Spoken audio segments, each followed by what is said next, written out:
you aren't actually a terrorist just because a member of Congress from Georgia says you are. There actually has to be evidence provided to support that. That's how our country works. That's how due process works. That's how the rule of law works.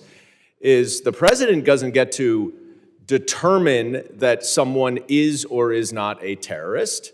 Members of Congress don't get to determine whether someone is or is not a terrorist. But that does not seem to be something that some of my colleagues understand.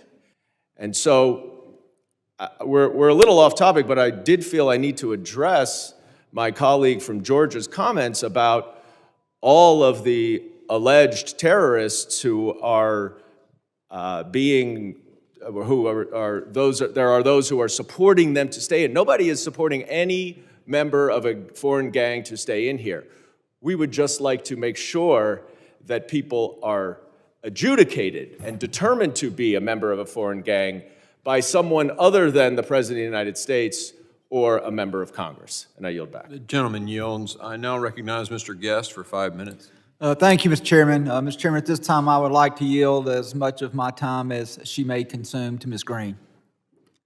Thank you. Ladies recognized. Thank you. I think my colleague across the aisle is very confused and maybe uneducated and uninformed of what a special interest alien is. SIA is a non-U.S. person who is based on an analysis of travel patterns, potentially poses a national security risk to the United States or its interest. Special interest aliens are people from countries identified by the United States government as having conditions that promote or protect terrorism or potentially pose some sort of national security threat to the United States.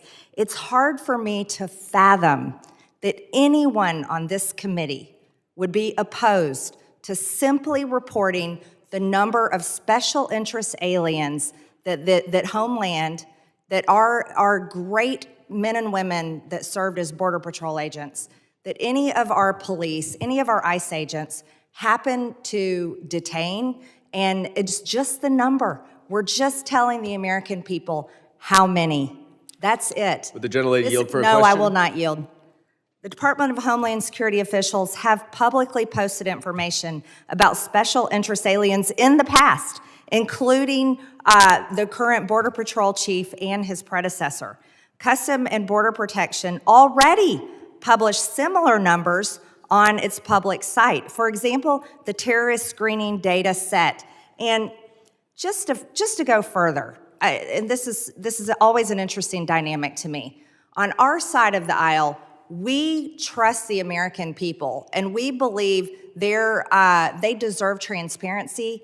They deserved the truth from the federal government, because it is, after all, that we swore an oath to serve the American people.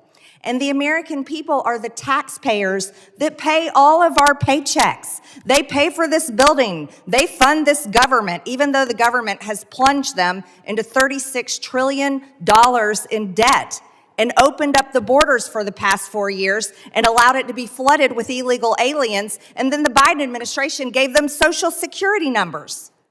You see, this that we are trying to pass today, and we would love to have your participation. We would enjoy and really would thank you for caring about transparency and providing information to the American people that so deserve it, instead of arguing back and forth and watching you all defend special interest aliens, defend terrorists who have come in our country, and defend dangerous, violent cartels who have been deported out of our country. I know too many people that have been murdered by cartels.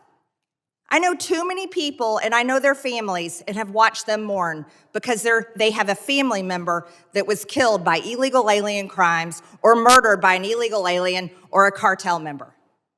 This should be a simple conversation. We are all Americans, and we serve this country, not foreign countries.